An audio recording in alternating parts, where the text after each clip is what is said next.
वो बताऊंगा। देखो मनुष्य का जो है विषयों में पढ़ करके और पतन कैसे हो जाता है ये मैं आपको बताऊंगा। ये भगवान ने बताया, वही बात बताऊंगा स्टेप बाय स्टेप। ये भगवान ने बताया है, तो वो क्या बताया है वो मैं बताता हूँ। ध्यायतो विषयानुपुंसः संगस्तेषु उपजायते संगात संजायते कामः कामात् क्रोधो अभिजायते। 2 श्लोक हैं, केवल 2 ही बताऊंगा। क्रोधात् भवति सम्मोहः सम्मोहात् स्मृति विभ्रमः स्मृति भ्रंशात् बुद्धिनाशो बुद्धिनाशात् प्रणश्यति। तो देखो भगवान बता रहे हैं इंद्रिय विषयों का चिंतन करते हुए। देखो सबसे पहले हम लोग, जैसे कोई नशे का शौकीन है तो उसने कोई गांजे की दुकान देखी या कहीं कोई नशेड़ी देखा तो वो एक विषय हो गया उसके लिए कि भाई उसने वो देखा तो वो विषय हो गया। विषय देखने के बाद फिर क्या होता है, फिर वो व्यक्ति जो है उस विषय का चिंतन करता है। जब रात को अगर सो रहा है तो चिंतन कर रहा है यार वो कैसे भी वहाँ से नशा का वो जो मसाला वो मुझे मिल जाए है, या कुछ और भी जो भी विषय के भाव हैं वो कुछ रात को फिर वो सोचेगा। सबसे पहले देखेगा, फिर रात को उसका चिंतन करेगा। तो 2 स्टेप हो गए, पहले देखेगा फिर रात को चिंतन करेगा। जब भी उसको सोचेगा वो चिंतन करेगा। तो इसमें भगवान बता रहे हैं इंद्र विषयों का चिंतन करते हुए मनुष्य की उसमें आसक्ति उत्पन्न हो जाती है। फिर उसमें आसक्ति उत्पन्न होगी। तीसरा स्टेप, पहले देखेगा, फिर चिंतन करेगा, उसका मनन करेगा, सोचेगा रात को बराबर, और फिर जब सोचेगा तो बाद में फिर उसमें उसकी आसक्ति बढ़ जाएगी, उससे उसकी प्रीति बढ़ जाएगी। ठीक है, और ऐसी आसक्ति से काम उत्पन्न होगा, फिर इच्छाएं उत्पन्न होगी। जैसे कहीं पर ठेके की दुकान देगी, फिर मान लो रात में घर पे सोया तो उसको सोचा यार कैसे भी पैसे आए और वहाँ से मैं जो है वो नशे का खरीदूँ और फिर वो खाऊँ। ठीक है, फिर वो चीज़ अगर उसको उपलब्ध नहीं हो पाती है, मिल नहीं पाती है, फिर उसको क्रोध आएगा। फिर वो जो क्रोध आएगा तो फिर जो है क्रोध से सम्मोह उत्पन्न होता है। सम्मोह से फिर अविवेक मतलब फिर वो विवेकहीन हो जाएगा। उसकी विवेक जो काम नहीं करेगा, फिर वो पगला सा जाएगा।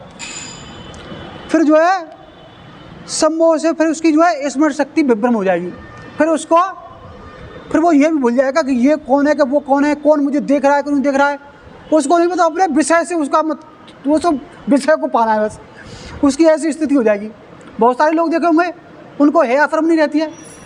वो यही स्टेप हैं, जैसे जैसे वो इसमें बढ़ता चला जाता है वो इस स्थिति पहुँच जाता है कि उसको फिर दूसरे की कोई परवाह नहीं, तो बस अपनी लीला में मस्त हो जाता है।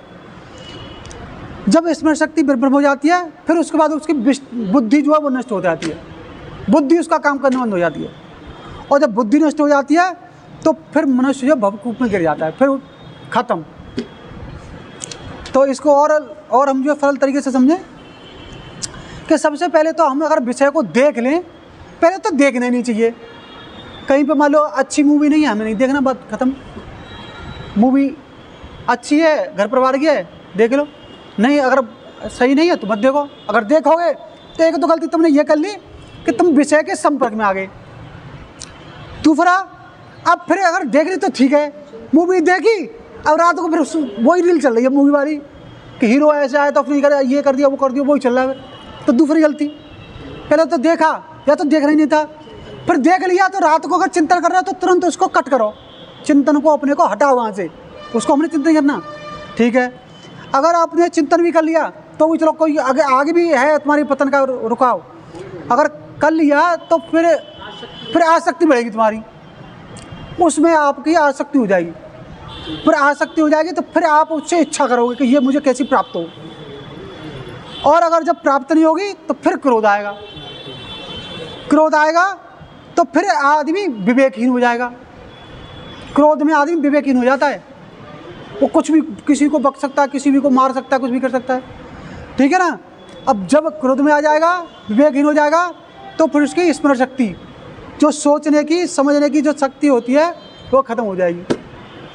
उसके बाद बुद्धि नष्ट हो जाएगी, और जब बुद्धि नष्ट हो जाएगी तो मनुष्य का पतन खत्म। तो इससे आपको जो क्या समझ आई कि हमें पहले तो जो बुरे विषय हैं उनको देखना ही नहीं है, उनको सुनना ही नहीं है, ठीक है। और देख लिया तो फिर जिन आएंगे फिर रात को चिंतन कर रहे हैं, और चलो चिंतन कर भी लिया, गहरी नींद में सो रहे हो, चलो चिंतन कर भी लिया, तो फिर क्या है कि फिर उससे कोई इच्छा नहीं करनी है। अगर वहाँ पे छोड़ना चाहो तो देख लो, वहीं के वहीं छोड़ दो। हाँ, रहेगा ही नहीं। कहीं ना कहीं तुम्हें ये चेन है, इसको कहीं ना कहीं तुम ब्रेक कर दोगे, काट दोगे, तो तुम बच जाओगे पतन होने से। और तुम ये अगर नहीं माने तो ये फिर चलता रहेगा, इसके बाद ये चलता रहेगा, और जब तक आपका पतन नहीं हो जाएगा तब तक ये स्टेप जो है इसमें ख़त्म हो जाएगा। तो ये भगवान ने, हाँ, ये जो है स्वयं भगवान ने गीता में बताया है।